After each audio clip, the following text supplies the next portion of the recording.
So what is it that holds us back from pursuing areas of interest or passions or things that we really love? And I'm here today in defense of nerds to make the case that there are 3 traits or life lessons that we can take from the stereotypical nerd to help with this problem.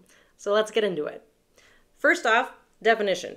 My working definition of nerd for the purposes of this video: a person who is extremely enthusiastic and knowledgeable about a particular subject, especially one of specialist or niche interest. Okay, there's a common association with nerds also being socially awkward, which I understand. I'm going to touch very briefly on that later, but for the purposes of this video, that's the definition we're focusing on. Okay, so what is useful that we can take away from this working definition of a nerd? Well, number 1 is to pursue your interest. Anyone who fits the category of a nerd has something that they really love, that they're very interested in, and they know a lot about it, right? You can't know 3 facts on something and be a nerd. And this is a worthwhile thing, the ability to pursue a natural interest, because it sets us up for really effortless learning. And I talk about that a lot in this video here, this idea of like our education system and kind of what is it to play and what is it to learn. When we're told to study something, like in school we're assigned a reading or a lesson, we'll take in some of that information, of course, but it's usually harder. We tend to be kind of like forcing ourselves to take it in. But if you have something that you just love, that you're just curious about, then you will very naturally take that in, and because there's no strain or stress, you'll actually usually retain a lot more of the information. Now, there's a distinction to be had here, because you can have nerds in very productive areas, physics nerds or architecture nerds. You could have medical nerds, people who make a living out of this area of interest, right? And they still qualify because they have a ton of knowledge in a niche area, so that fits our working definition, and they make a living at it. So obviously their nerdy interest has proven to be very valuable. Well, you also have a whole category of nerd interest that is not productive in the typical sense, right? Common ones we would think of as someone who's like fascinated with Dungeons and Dragons, right? They love this game, they love the world building, they know all of these facts and statistics. So yes, that's nerdy. I want to make the case that you can have, and that we do have, a huge array of sports nerds among us. If you know all of the players of all of the teams in the US or even just on one coast, right? And you have all of these strategies in mind, you see all the games, you know their stats, that's pretty nerdy. And it's also not necessarily useful. You will probably never get a job out of it. Okay, but this is important because I think in our society today, we tend to place a really strong emphasis on be all you can be, make the most of your time. If you have a hobby and it's not making you money, then you're doing something wrong. And I think that's actually a very stressful way to live. We need to have room for interests and hobbies that are not productive, right? Things that we do for fun, especially with other people, that's like the spice of life. That's really great stuff. We need to be able to pursue that and not be self-critical or afraid of looking lame or feel lazy even.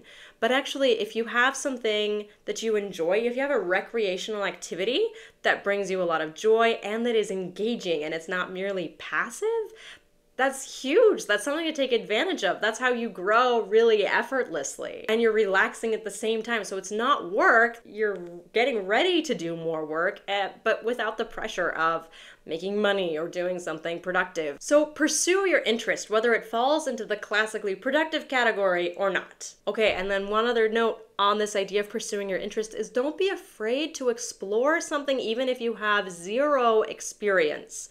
I think that can keep us back a lot of times. We'll have something that we've been interested in for a long time, but we're like, oh, I'm too old now, or if I tried to do that, I'll look really awkward. And I have a story here.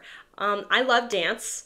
I am fascinated with movement. It's one of my favorite forms of self-expression. I really enjoy it. But I didn't start to be interested in dance until high school, and even then I didn't take any classes. I literally started dancing in my room for fun.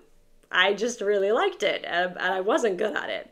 And then in college, I did get the opportunity to take a couple intro-level dance classes with college students who were all beginners. Because that was something I ran into pretty quickly, is the intro classes, at least back home where I live, were for like 8-year-olds. And I was like, well, I'm not 8. Like, I'm not allowed to take that class. If I wanted to learn basic ballet or hip hop at this point, I kind of missed the boat. And so it was great in college to find some of those intro classes. But I only took a few, and they were intro. So I had the opportunity during the summer, partway through. So I was probably 19 or 20 at this point, and they were having a during the day summer camp for ballet. It was kind of a rare opportunity where the age was really wide, anywhere from middle schoolers up to adults. And I was like, oh, I could take it. Oh, I would be for sure the oldest and most awkward person in the room. But it was like 5 days for like 4 hours a day or something. I was like, I will learn so much. And I don't know when I'll next get the chance to get this much ballet. And it's not that I wanted to be a ballerina, but it's a foundational movement source for so many other forms of dance. I really want that kind of really basic, important technique. So I debated with myself about it, but in the end, I decided to go. And it was really good. Like, I learned a lot. I didn't have like a Disney movie experience and make friends with a flock of middle schoolers. I definitely got a few weird looks from a couple of them my first day. They were just curious. They're like, we don't know you, because most of them, I think, all went to dance class together. So I definitely stood out, but nobody minded. And I think I only got curious looks for like 20 minutes, and then everyone was busy dancing, and I was learning too. And the instructors were happy to teach me because I was there to learn and they were there to teach. And I got a lot of great technique and learning out of it. And I think one of my takeaways from that experience was the idea that people never mind if you want to learn about something they love. Like, really, I don't think I've ever known that to happen.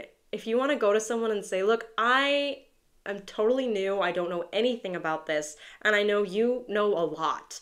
Would you mind if I practiced with you? Or would you mind giving me some tips? Or what's your advice for getting started? No one minds. It's like really actually a flattering question to be asked. So I think if we're trying to break into an area of interest that we have just no experience, or we know it's going to be awkward, oh, I really encourage you to try and do it. And I'm so glad now that I went for it and that I took that class, because it helped me to be so much less awkward going into other dance experiences in the future, because I got better. Straight up, I had gotten better. And so now I could like fit in a little more easily as I went forward with more classes like that. Okay, so pursue your interest. Even if it's not productive, and even if you think it might be awkward or hard to get started, if it's something you really love, it's worth chasing down. Thing number 2 is to be enthusiastic. This is a total trait for nerds, right? It's not just that they love something, but everyone knows that they love it. Like, it's not a secret. And I think this is actually a really important one, because a lot of us are used to keeping secrets from other people and even from ourselves. And some of them are very logical, right? If you've done something wrong, or you have like a real weakness in some area, something you're really ashamed of, that is logical that we don't want to share that with other people because it's painful and it's embarrassing. But I find it interesting that so many of us keep secrets about the things we love. There's nothing shameful about loving something, but so many times we're like afraid of being judged or having people think that it's silly or weird, and we just don't want to admit it. We just don't want to explore it. Most of us don't want to really be who we totally are, because if someone doesn't accept who we totally are, that would be terrible. It's easier to be halfway ourselves. And then if someone doesn't like us, we know that we weren't really truly being ourselves in the first place, so like we're okay. There's a theme here. It comes up a lot in film, and I think it's so fascinating. If you look at action heroes, you want to talk James Bond or Batman, right? They're these lone wolves, and they don't have any attachments. They don't have any people they care about. They don't have funny quirks or like things that they love. They're just cool. Their whole MO is that they kick ass, right? And that's what they do. And as soon as they start to break out of that in any way, which is usually a theme, right? At some point, there will be a relationship that will start to draw them out. They're really conflicted, and it creates this whole vulnerability for them.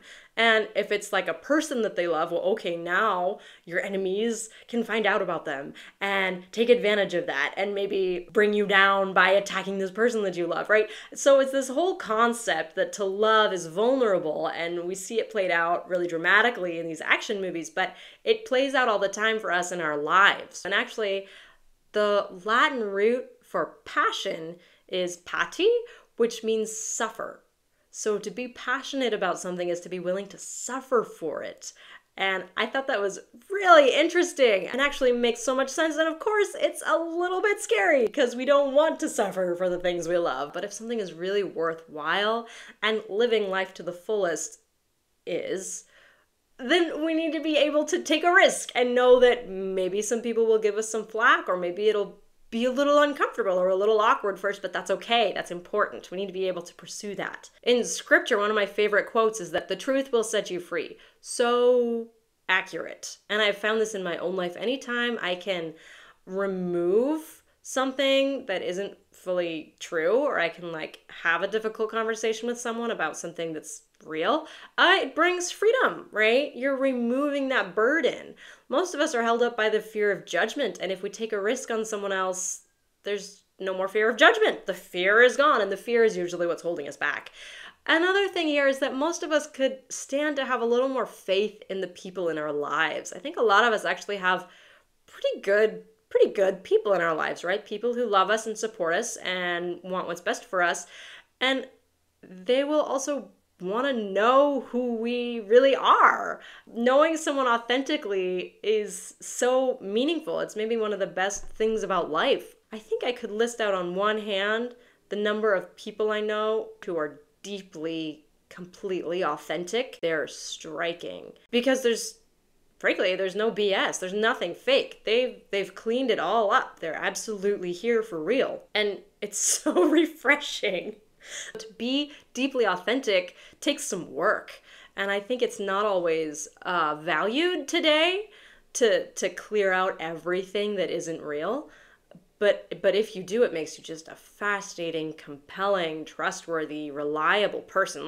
The benefits go on. So I really absolutely live in the truth, right? If you have something that you're holding on to, that you're afraid of, try to let it out. Try to be real. Okay, last note on this idea of being enthusiastic.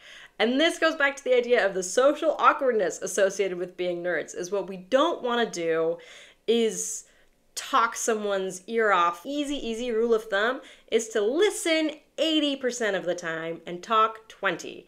And actually that applies across the board anyways. It's just a polite way of approaching conversation. Let other people speak more. And then if you find yourself in a situation where someone keeps asking you questions about your life or about your work or about this thing that you really love, then you've got a green light and you can keep going, and you found someone who maybe shares a common interest with you. Which brings me to point number 3, to find like-minded people. It's another trait that we associate with nerds, is not only do they have an area of interest in which they're really an expert, other people know about it because they kind of wear it on their sleeves, but they found a group that they can hang out with and engage in this activity with. So to go back to our D&D example, you have someone who loves Dungeons and Dragons. Odds are good that they meet up with a group of people once or twice a week to play Dungeons and Dragons, which is great.